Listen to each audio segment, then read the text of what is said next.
Hey, so welcome to my kitchen. It's not exactly a studio per se, but I'm trying my best. I've got you up here in a cupboard as a stand, the camera. Um, Today I wanted to talk about a subject that I feel like in many ways has been hijacked um, by the New Age movement, by glitter and glamour, fancy language, fluffy language. Um, I feel like this subject has been given an unnecessary flair when really it's very down to earth.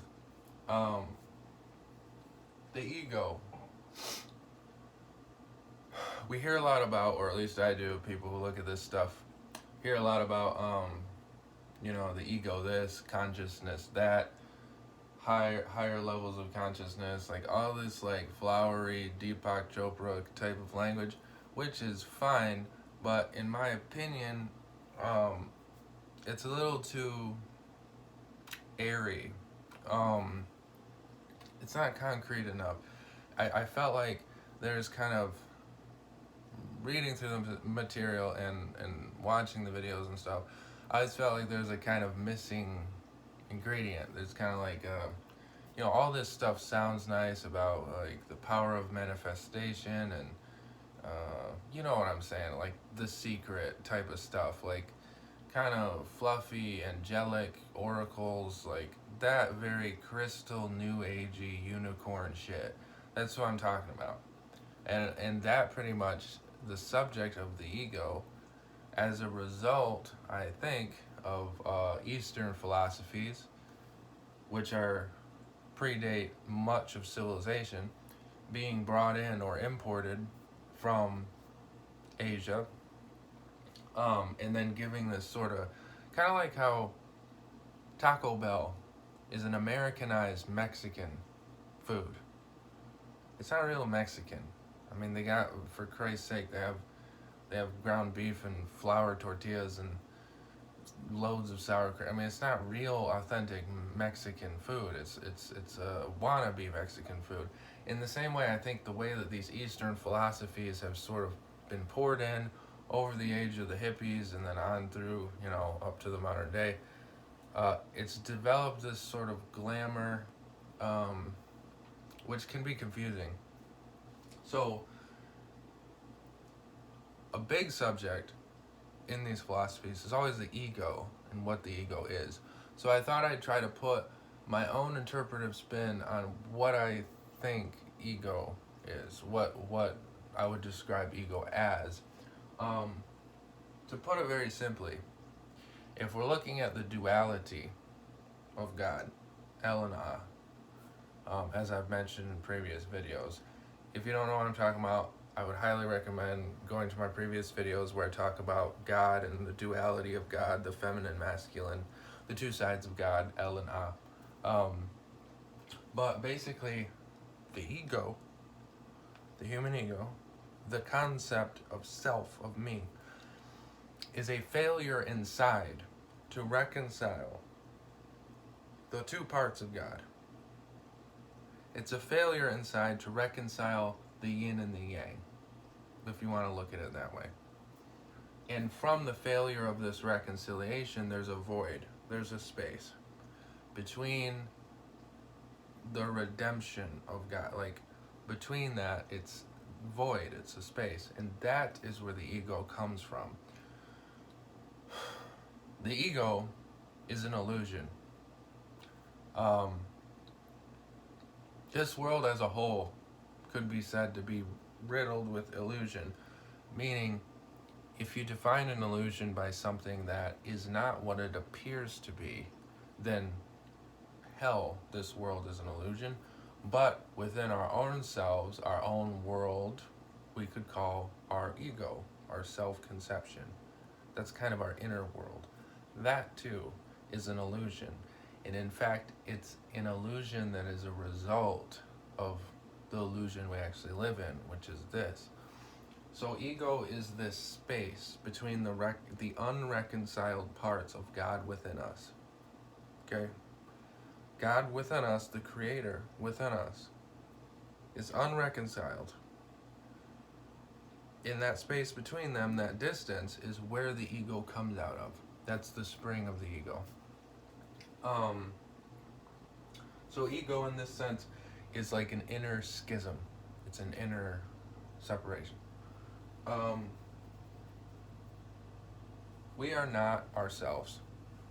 Okay.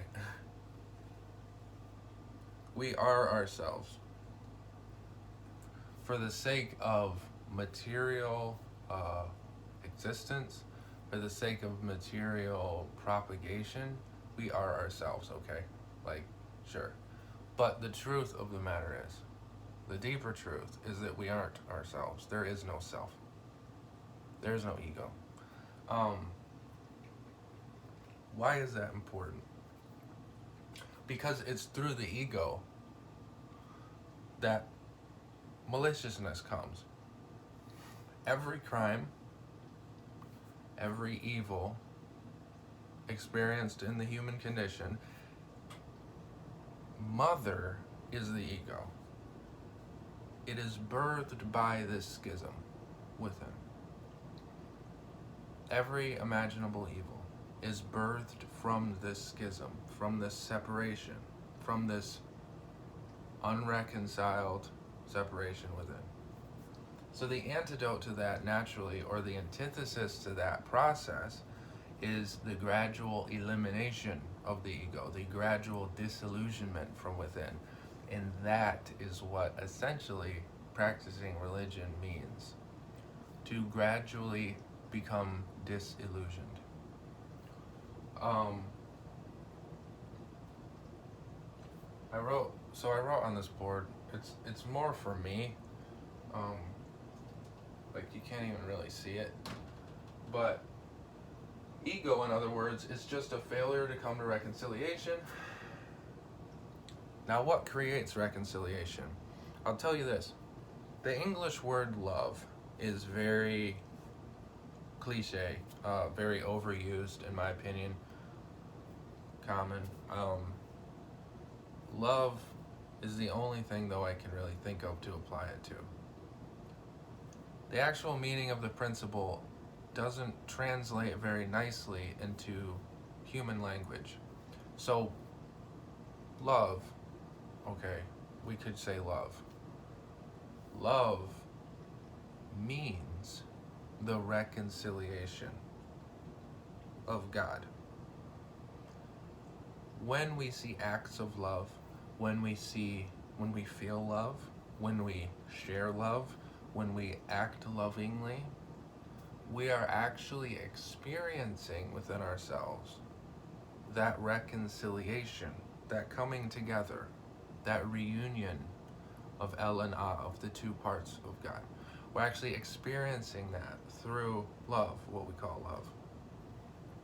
So, the antidote to egotism, which is the author of all evil, the antidote to that is love. So, it's opposite. The opposite of egotism is what I would call love. This has been recognized. Excuse me. This has been recognized through the ages, don't get me wrong. I'm not saying anything new by any means. This has been recognized by the sages of old times, modern scriptures that exist all over the place. This word love has been known to be like the closest manifestation that we can experience to God. And I'm here to say that it's literally what it is. The feeling of love, the effect of love, is exactly the experience of God on earth. It's the experience of the love, the reconciliation that comes from within, we share without. And that is the wreckage of the ego. What was I going to say? Oh yeah, so the thing about the ego too is not only is it illusory, it's an illusion, but it's also finite. It's finite, meaning it's measurable, meaning it's limited and limited in the sense that it's also limiting, right? So there's things in life, you could take this down from a sort of cosmic principle, religious or spiritual example, talking about God and stuff. Boil that down to just day-to-day life. Egotism always gets in the way.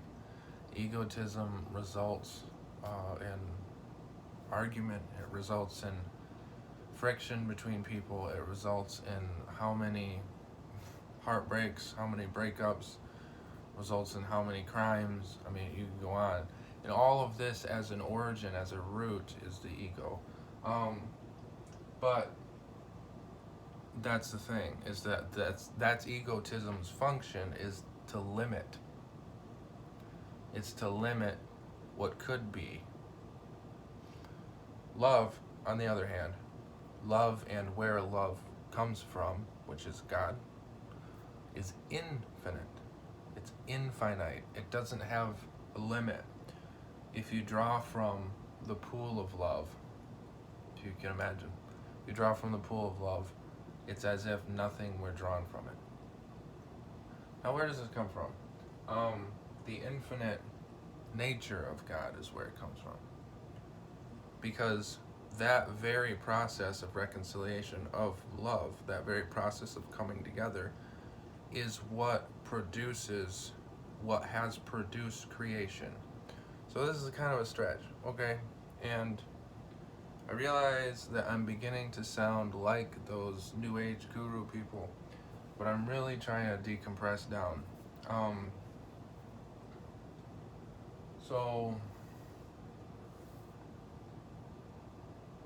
Okay, love is literally the force behind creation, where everything at a very elemental level came from was the reconciliation of God, the original reconciliation. And this is God's children.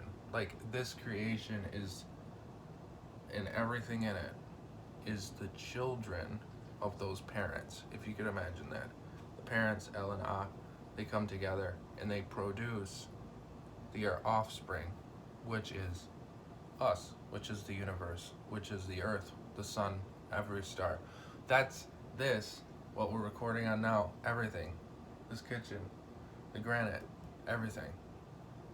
It's offspring of that original reconciliation. So down from that mountaintop, we can come all the way down. That reconciliation within ourselves is therefore also a creative principle, not just literally, like when two people are in love and they have sex and they reproduce, not just literally, but also metaphysically. That's also how it works. Love is the process of creation because it's bringing those two together. Egotism is the opposite, where it's tearing those two apart.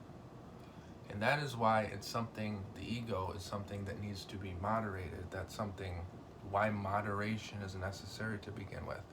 Because if the ego, if that separation is left unchecked, it will just consume like a black hole, and it won't create. It will be limited and implode in its own finite nature. There's nothing worse than a broken ego. How many atrocities, minor to major, how much shit has occurred because of broken ego, because the failure to reintegrate oneself, and that person then influences the environment around them. That accounts for, I would say, every single criminal, every single dictator, tyrant that's ever lived. That failure, that ego, that sick schism within. So the antidote to that is love. And that's